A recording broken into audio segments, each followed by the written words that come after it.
Oke, Assalamualaikum warahmatullahi wabarakatuh. Selamat sore teman-teman semuanya. Jadi perkenalkan, saya Sarwatul Mufidah, Tentor Bahasa Indonesia di EduFirst Indonesia. Nah, jadi kali ini kita akan membahas tryout 2 dari literasi bahasa Indonesia, paket kedua. Oke. Nah, kita lihat sama-sama ya teman-teman. Di sini di nomor pertama itu membahas tentang greenwashing dianggap merugikan konsumen karena apa? Nah, teman-teman ingat ya, kalau di dalam LBI kita kan punya dua teknik nih, ada scanning dengan skimming. Nah, kalau teman-teman memperhatikan ya, di sini kan kata kuncinya adalah kenapa greenwashing ini dianggap merugikan konsumen. Oke, berarti kita akan mencari apa sih sebenarnya greenwashing ini. Oke, kenapa bisa merugikan. Oke, kita lihat di paragrafnya, kita langsung mencari ya teman-teman. Oke, nah isu lingkungan terutama pemanasan global bla bla bla, berarti tidak ada di paragraf 1 ya teman-teman. Nah, kita lihat di paragraf 2. Kampanye inilah disebut sebagai greenwashing. Ironisnya, greenwashing ini kerap dilakukan oleh perusahaan-perusahaan besar di berbagai bidang. Nah, jadinya kalau kita memperhatikan ya teman-teman, nah ini dia, ada pengertiannya, greenwashing dapat diartikan sebagai bentuk manipulasi. Oke, kita highlight nih. Nah, sebagai bentuk manipulasi pemasaran yang bertujuan untuk menarik dan membuat konsumen percaya bahwa produk atau layanan yang mereka gunakan lebih ramah lingkungan meskipun kenyataannya tidak demikian. Artinya, konsumen ini merasa membeli produk hijau, tetapi dampaknya sebenarnya itu minim. Nah, jadi kalau kita perhatikan yang mirip atau yang identik dengan pengertian dari greenwashing ini ada di opsi apa? Oke, nah kita lihat ya. Kalau alfa, menurunkan harga produk yang diklaim ramah lingkungan dibandingkan produk konvensional. Nah, ini menotis mengenai menurunkan harga ya teman-teman, padahal bukan itu ya pengertiannya. Nah, terus yang kedua, yang bravo, mendorong konsumen membeli produk dengan label ramah lingkungan atas arahan pemerintah.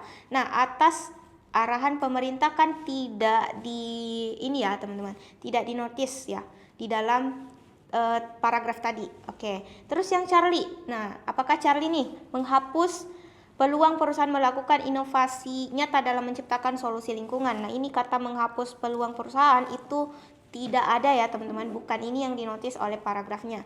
Terus yang delta, membingungkan konsumen dalam membedakan antara kebijakan dan kampanye. Nah, tidak ada kata membingungkan ya di dalam paragraf kata kuncinya tadi. Nah, berarti error nih yang bisa jadi jawaban. Kita baca ya. Membuat konsumen percaya bahwa mereka membeli produk ramah lingkungan padahal dampaknya minim. Nah, ini sesuai dengan apa yang ada di dalam paragraf tadi, yaitu dia membuat konsumen percaya kalau kita membeli produk ramah lingkungan ternyata dampaknya itu minim ya. Jadi jawaban yang tepat untuk nomor 1 adalah error. Oke, kita lihat lagi di nomor 2 ya teman-teman. Nah, berdasarkan bacaan, mengapa kendaraan listrik ya, kenapa kendaraan listrik dalam konteks Indonesia saat ini belum sepenuhnya dianggap solusi ramah lingkungan. Oke, berarti kita mencari kata kunci yang ada di dalam teks itu adalah kendaraan listrik ya teman-teman. Nah, di mana kata kendaraan listrik ini berada? Ayo kita cari ya sama-sama. Nah, penggunaan plastik ini nih ya. Oke. Oh, ini dia. Contoh greenwashing yang lain adalah sosialisasi kendaraan listrik yang disebut-sebut dapat mengurangi emisi karbon. Nah, ya pemerintah terus melakukan promosi dengan cara memberikan subsidi bla bla bla. Nah, sayangnya saat ini penggunaan kendaraan listrik ternyata tidak sepenuhnya hijau karena energi listrik yang digunakan itu masih mengandalkan PLTU berbahan bakar fosil. Nah, ini alasannya ya teman-teman. Oke, kita mencari nih yang mana dari opsi ini yang mirip sama dari paragraf tadi. Oke, kita lihat ya. Apakah karena infrastruktur pendukung? Oke, tidak ada di notis kata infrastruktur ya teman-teman, bukan infrastruktur yang dinotis dari paragraf tadi. Nah, sehingga alfa ini salah ya, kita eliminasi. Lalu B, biaya perawatan dan pembuatan baterai kendaraan listrik masih tinggi. Nah, itu bukan ya teman-teman, bukan ini alasannya kenapa kendaraan listrik di Indonesia itu tidak ramah lingkungan.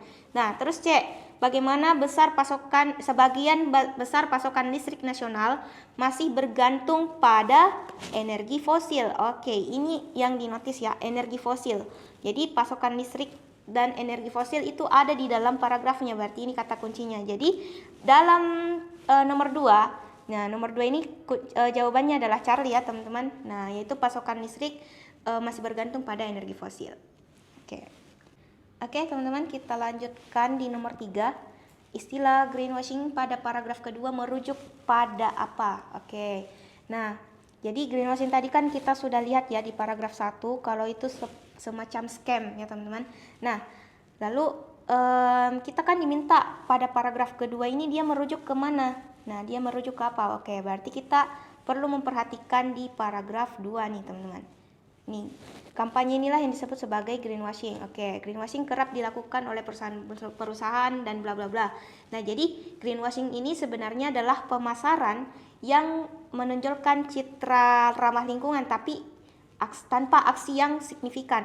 Ini yang di highlight kuning ini adalah intinya ya teman-teman. Ini adalah kuncinya. Nah, jadi kita ulangi, kalau greenwashing ini adalah pemasaran yang menonjolkan citra ramah lingkungan tanpa aksinya atau dampaknya itu minim. Nah, sama seperti tadi nomor 1. Jadi kalau kita perhatikan di nomor 3, opsinya itu apa yang mirip nih teman-teman? Nah, apakah alfa, praktik promosi yang mengutamakan pengurangan biaya dibandingkan dampak lingkungan? Dia menotis pengurangan biaya dibandingkan dampak lingkungan. Dampak lingkungannya sudah tepat, tapi bukan dari pengurangan biaya ya teman-teman. Nah, bukan. Lalu apakah B, tindakan pemasaran yang hanya menonjolkan citra ramah lingkungan tanpa adanya aksi yang dilakukan? Nah, ini yang mirip nih teman-teman ya. Jadi ini yang sama seperti di dalam paragraf 2 tadi. Nah, ini ya. Berarti jawaban yang tepat untuk nomor 3 itu adalah bravo. Sampai sini kita lanjut ya teman-teman. Nah, lanjut di nomor 4. Berdasarkan bacaan, manakah pernyataan yang tepat mengenai penggunaan plastik biodegradable? Nah, kita cari kata kunci apa? Apa kata kuncinya guys? Ya, kata kuncinya itu adalah biodegradable. Nah, jadi ini ya teman-teman, kita mencari ini di dalam paragraf. Apa pernyataan yang tepat mengenai penggunaan plastik tersebut? Kita scroll. Nah, di mana ada kata ini? Ada di dalam paragraf 3 ya teman-teman. Nah, penggunaan plastik ini makin marak digunakan karena diyakini lebih ramah lingkungan.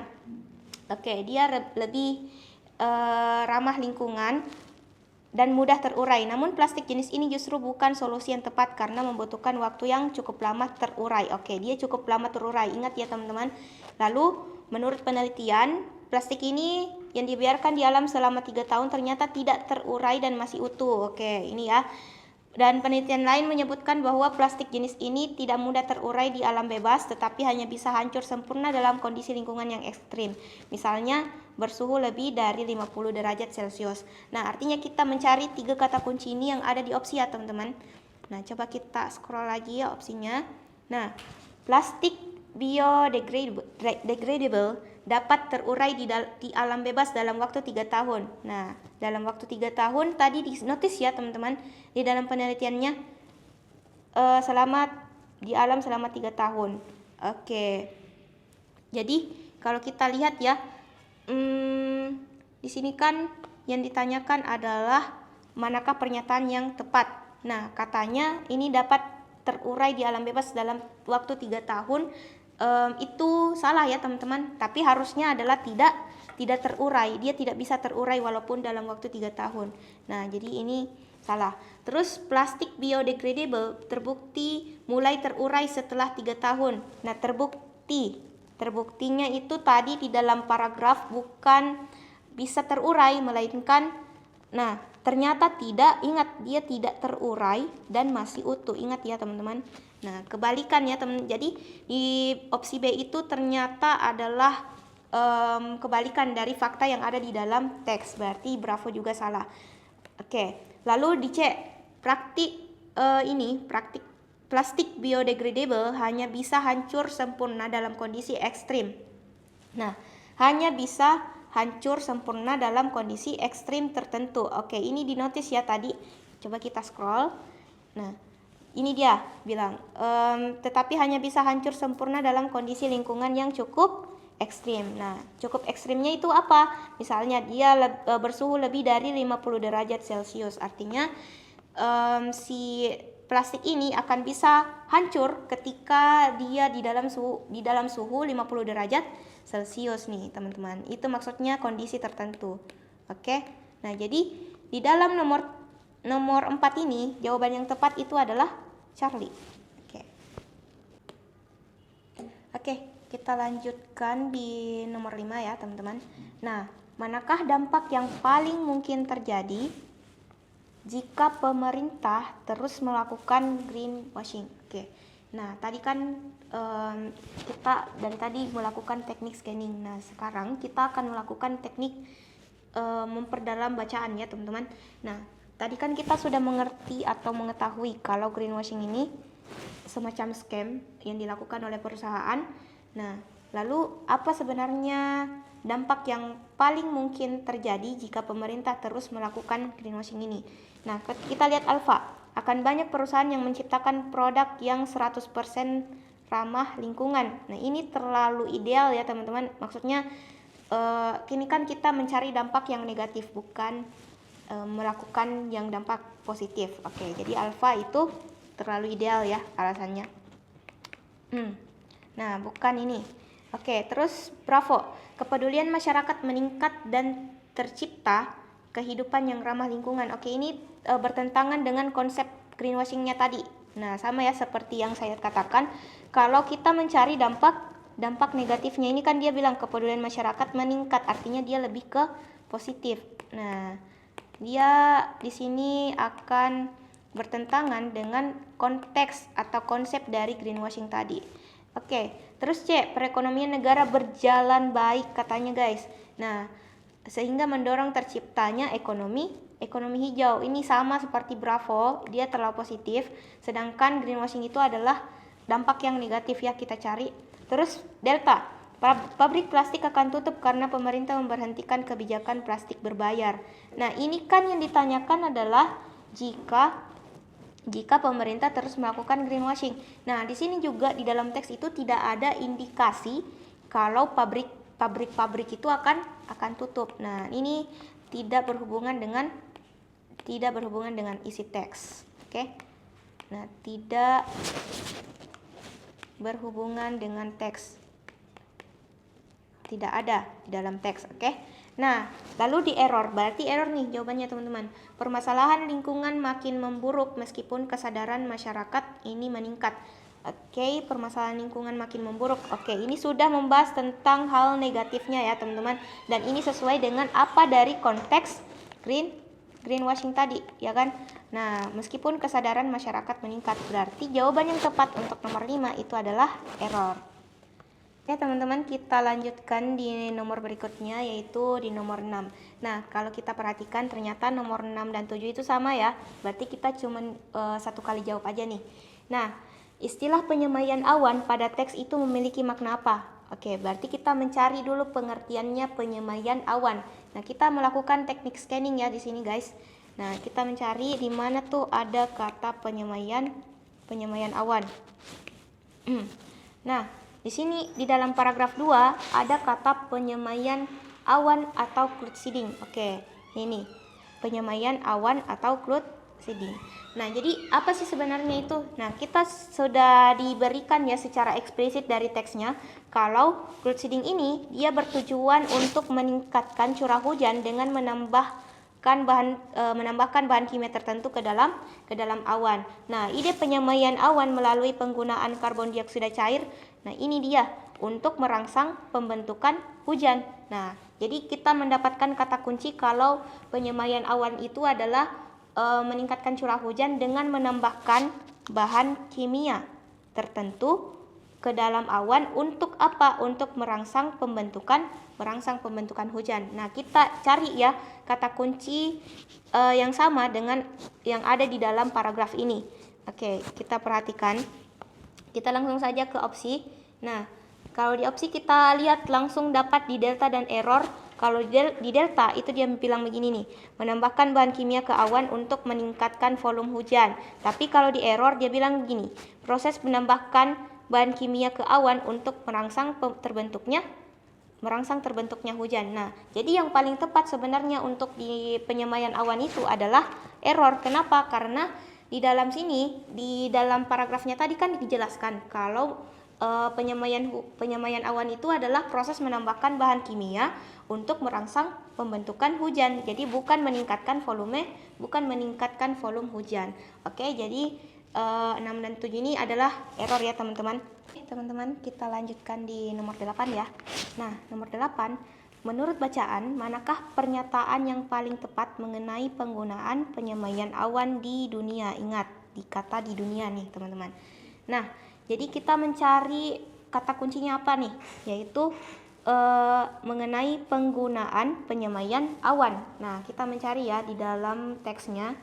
Oke, kita lihat di teks di mana penggunaan penyemaian awan nih. Di mana dampak penggunaannya. Oke, kita cari. Kalau penyemaian awan, nah ini pertama kali diusulkan oleh India. Nah, tahun 1891. Nah, sekarang banyak negara di dunia termasuk Israel, bla bla bla, menggunakan teknologi ini untuk mengatasi masalah kekeringan ya, Oke, kita keep dulu. Nah, penyemaian awan dapat meningkatkan ini ya. Di dalam penyemaian awan itu dia dapat meningkatkan curah hujan hingga 10% hingga dapat mendukung kebutuhan air bagi 150.000 rumah tangga. Wah, banyak juga nih teman-teman ya. Jadi kalau kita lihat lagi, nah di sini sebenarnya penyemaian awan itu dia mendukung apa saja. Nah, teknik penyemaian awan dapat meningkatkan curah hujan di daerah terkena dampak kekeringan. Nah, menginvestasikan menggunakan untuk peningkatan pasokan air. Oke, ini dia ya. Meningkatkan pasokan air juga dan mengatasi kekeringan juga tadi kan. Nah, lalu di studi ini juga bahwa melakukan penyemaian awan itu dapat meningkatkan curah hujan di daerah tertentu. Nah, oke. Nah, ini dia proyek penyemaian awan di pegunungan San bla bla bla. Ini diperkirakan menambah sekitar untuk penyimpanan di waduk-waduk lokal. Nah, ini semua adalah penggunaan penyemaian awan di dunia. Nah, terus kalau kita melihat alfa, penyemaian awan digunakan hampir di seluruh negara di dunia untuk meningkatkan curah hujan secara signifikan. Oke, dia mengatakan hampir di seluruh negara. Nah, sedangkan di dalam teksnya tadi hanya beberapa negara saja yang disebutkan. Berarti alfa ini kurang tepat ya, teman-teman. Nah, terus di B, penyemaian awan digunakan untuk mendukung beberapa sektor di berbagai negara yang menghadapi kekeringan. Nah, kalau kita lihat di sini penyemaian awan itu dia memang digunakan untuk menghadapi berbagai negara untuk menghadapi kekeringan. Nah, sudah cocok di berbagai negara ya dan untuk menghadapi kekeringan. Oke, kita keep dulu di B. Kita lihat dulu C, yaitu teknologi penyemaian awan ini hanya digunakan di negara-negara yang mengalami masalah kekeringan ekstrim.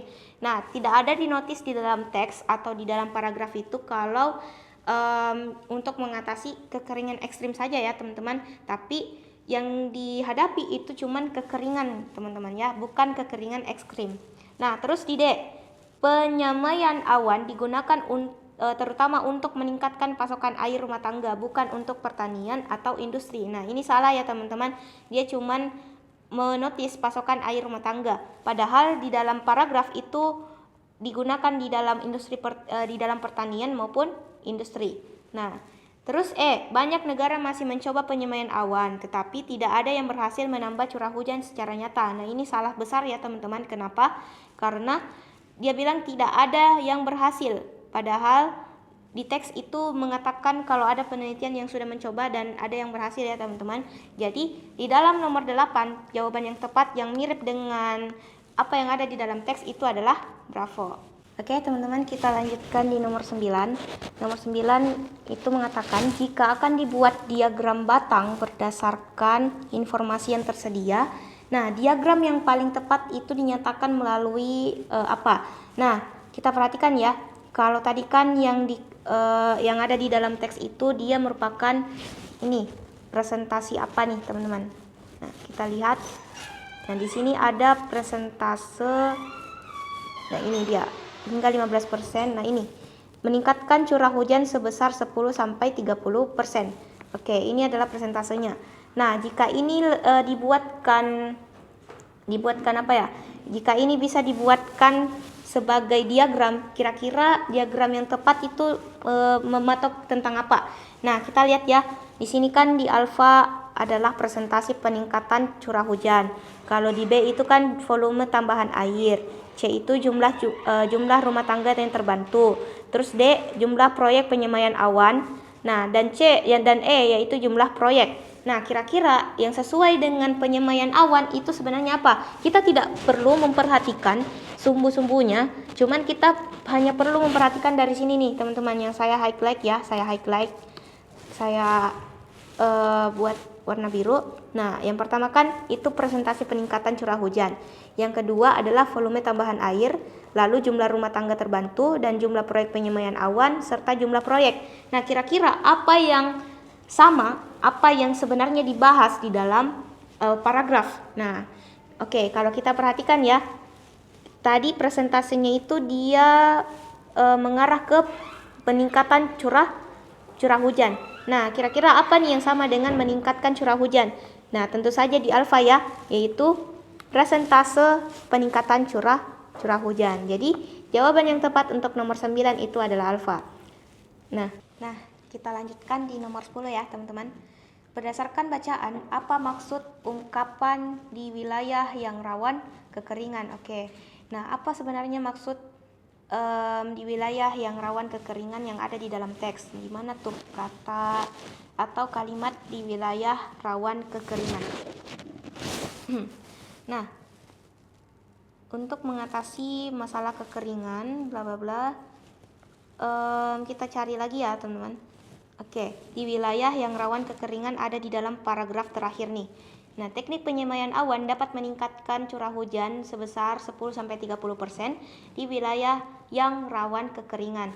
Nah, kira-kira dari kalimat tersebut, ungkapan tersebut, apa maksud dari kalimat di wilayah yang rawan kekeringan itu? Nah, kalau kita perhatikan A, wilayah yang kondisi geografisnya kering dan sebagainya. Nah, kita perhatikan dulu ya. Kalau makna dari di wilayah yang rawan kekeringan itu merujuk pada berpotensi kekeringan karena curah hujan yang rendah. Nah, kalau sesuai tadi yang sesuai kita baca di dalam teks, yaitu potensi kekeringan karena curah hujan. Nah, karena curah hujan yang rendah. Kita lihat curah hujan rendah.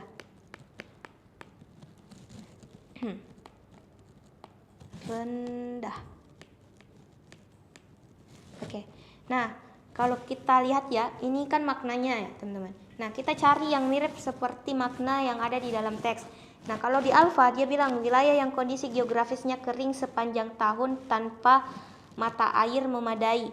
Nah, ini terlalu absolut ya, teman-teman. Apa artinya absolut? Artinya dia semata-mata karena terlalu mutlak, teman-teman. Dia mutlak kalau kondisi kekeringan itu karena mata air yang tidak memadai atau tidak adanya mata air di dalam ininya, teman-teman ya. Padahal bukan itu yang menjadi alasan, melainkan dia karena curah hujan yang rendah. Oke, terus kita lihat B. Nah, wilayah yang memiliki sumber air melimpah tetapi penggunaan air yang sangat boros. Nah, ini tidak sesuai ya, teman-teman. Sekali lagi, kalau arti dari rawan kekeringan itu adalah potensi kekeringan karena curah hujan yang rendah. Nah, kita langsung saja cari kata kunci curah hujan. Di mana kira-kira? Nah, ini dia di C. Wilayah yang berpotensi mengalami kekeringan karena curah hujan yang rendah. Oke, kita langsung dapat sesuai dengan isi teksnya. Ya, berarti jawaban yang tepat untuk nomor 10 itu adalah Charlie. Nah, terus kita lihat lagi di nomor 11. Menurut bacaan, manakah fakta mengenai penggunaan penyemaian awan di berbagai negara? Oke, di berbagai negara yang benar. Nah, kita lihat ya tadi kan kalau penyemaian hujan itu dilakukan di berbagai negara ya teman-teman. Nah, kita diminta untuk mencari jawaban atau fakta yang tepat ya, faktanya. Nah, kita lihat, kita scroll lagi di teksnya. Oke, ini ya. Kalau di berbagai negara, misalnya di Tiongkok itu penyemaian awan telah berhasil meningkatkan curah hujan sekitar 10 miliar ton. Nah, sekitar 10 miliar ton dan itu berhasil ya teman-teman. Lalu di Uni Emirat Arab juga telah menginvestasikan lebih dari 15 juta dolar ya dalam proyek penyemaian awan. Nah, itu kalau di ini Uni Emirat Arab, tadi kan yang di atas itu di Tiongkok.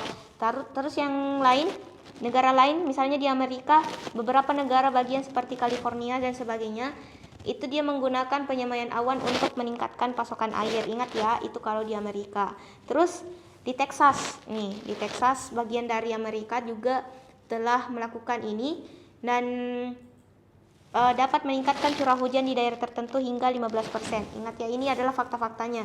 Nah, terus juga yang terakhir, proyek penyemaian awan di pegunungan San Juan pada musim dingin diperkirakan telah menambah sekitar 140.000 bla bla bla. Oke. Nah, kita lihat yang mirip seperti data yang ada di atas ya. Nah, kalau di Tiongkok, ini di Alpha, Tiongkok menggunakan penyemaian awan dengan peningkatan air sekitar 10 miliar ton dan itu sesuai nih teman-teman. Oke, kita keep dulu dan lihat yang lain. Terus B, Uni Emirat Arab telah menginvestasikan 15 juta dolar dalam proyek penyemaian awan untuk menambah curah hujan di wilayahnya yang kering. Nah, kalau di opsi itu cuman mengatakan 15 juta dolar, sedangkan di teks itu dia mengatakan lebih dari 15 juta nih teman-teman. Oke, sorry, dia mengatakan lebih dari 15 juta kalau di teks. Nah, sedangkan di dalam opsi itu dia bilang 15 juta saja. Nah, jadi ini salah ya. Terus C, seluruh negara bagian di Amerika telah menggunakan penyemaian awan. Nah, kalau di C itu tidak semua negara bagian ya. Sedangkan di dalam opsinya itu dia bilang seluruh negara bagian itu sudah melakukan penyemaian awan. Sedangkan yang ada di dalam teks itu tidak semua teman-teman. Nah, kalau di D, di Texas penyemaian awan dapat meningkatkan curah hujan di setiap wilayah. Nah, katanya di setiap wilayahnya Texas, padahal tidak ya teman-teman, hanya di wilayah tertentu saja. Terus di E, proyek penyemaian awan di Pegunungan San Juan pada musim dingin tahun 2018 dipastikan telah bertambah. Nah, bukan dipastikan teman-teman, melainkan di dalam teksnya itu dia bilang hanya masih diperkirakan. Oke? Jadi sudah berbeda ya. Kalau di sini dipastikan, sedangkan di teks itu dia bilang diperkirakan. Nah, diperkirakan. Oke. Nah, jadi jawaban untuk nomor 11 itu adalah alfa.